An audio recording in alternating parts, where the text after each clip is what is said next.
ও যখন নামে তখন হাতিঝিলের মোড়, আমি মধুবাগের মোড়টায় তখন নামে রিক্সা থেকে, তখন ওর সৌন্দর্য দেখা আমি ওর গায়ে হাত দিতে পারতেছি না। মানে ওর যে ধর্ম, ওই ক্ষমতাটা আমার নাই, কারণ এতটাই পরিষ্কার, এতটাই সৌন্দর্য, মানে হাতগুলো দেখলে, নখগুলো দেখলে মানে আমি ধরবো যে আমি ওই সাহসটা পাইতেছি। বললাম কি তোমার কি আমি কি স্বপ্ন দেখতেছি, তুমি কি আসছো, আমি কি আমার বিশ্বাস দিতেছি না।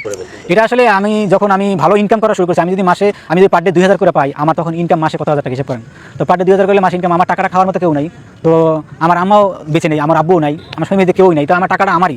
তো এই কারণে ভাবলাম যখন যখন দেখি যে পাশের বাসার মহিলাদের ছেলে সন্তান আছে, যে আমারও ওরকম একটা বাচ্চা হলে ভালো লাগতো, আদর করতাম। তো এরকম চিন্তাধারার ভিতরে আমার ফেসবুকে কিছু মানুষের মেয়ের সাথে চ্যাটিং হইতো। আমার দুইটা মেয়ের সাথে কথা হইতো, কথা হওয়ার পর মনে করেন হঠাৎ করে রিমু মেয়েটা আসে। রিমু মেয়েটা আমাকে নক দেয় যে এরকম এরকম। তো আমি এরকম আমি বলি যে ও যে সিঙ্গার, ও লোক গান করে করে টিকটকে ছাড়তো, তো আমার ভালো লাগতো, ও সুন্দর সুন্দর হিন্দি গান গাইতে পারে, গায়ে গায়ে ফেসবুকে ছাড়তো, তো আমি শুনতাম তোমার গান তো অনেক ভালো, তুমি সিঙ্গার হয়ে যাও। তো আমি তো সিঙ্গার হইতে চাই, তো আমাকে তো কেউ সঠিক কথা দেখায় না, তো তুমি আসো। তো আমি আবার কী করলাম, এরকম কথা মানে মাঝখানে কথা হওয়ার পর তখন আমি বললাম কি যে যাও, তুমি তো বিসিতে আসলে বা এখানে আসলে তোমাকে অনেকজন অনেক কথা বলবে, তুমি এক কাজ করো, আমরা তুমি বিয়ে করে ফেলাও, আমি তোমাকে তোমার সিঙ্গার হওয়ার পরিকল্পনা সত্যি করে দিন। পরে কয় না, আমি তখন বিয়ে করবো না, আমার তো আমি আগে সিঙ্গার হবো, তারপর আমার পদ করবো। তো এরকম আমাদের ভিতরে একটা সম্পর্ক তৈরি হয়, ভালোবাসা তৈরি হয়ে যায়। বিগত প্রায় 1 বছরের মতো আমাদের রিলেশন চলে, 1 বছর 1.5 বছরের মতো এরকম রিলেশন চলে। তো এরকম করে ও মনে করেন আপনার 4টা ডেট দিছে, ও চলে আসবে, যে আমি একবারে চলে আসবো তোমার কাছে, তুমি আমার একটা ব্যবস্থা করে দিও। তো 4টা ডেট ও মিস করছে, একটা ডেটেও আসতে পারে নাই।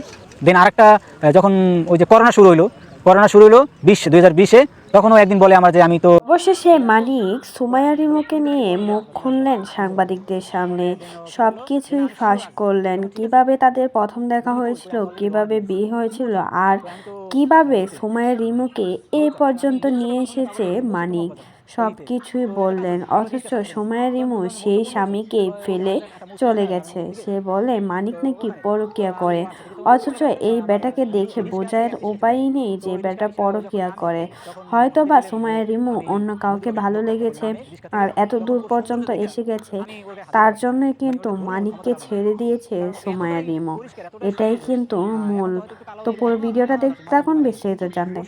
সবই হারমোনিক্স, মানে হাতগুলো দেখলে, নখগুলো দেখলে মানে আমি ধরবো যে আমি ওই সাহসটা পাইতেছি না। তখন আমি সাহস করে আমি ধরি না, তখন আগে নিয়ে গেলাম হাতিঝিল, এই যে মধুবাগ ব্রিজের উপর নিয়ে গেলাম, নিয়ে আমরা দাঁড়াইয়া একটা জায়গায় কথা বললাম, তোমার কি আমি কি স্বপ্ন দেখতেছি, তুমি কি আসছো, আমি কি আমার বিশ্বাস দিতেছি না। বললাম তোমার কি আমি কি স্বপ্ন দেখতেছি, তুমি কি আসছো, আমি কি আমার বিশ্বাস দিতেছি না।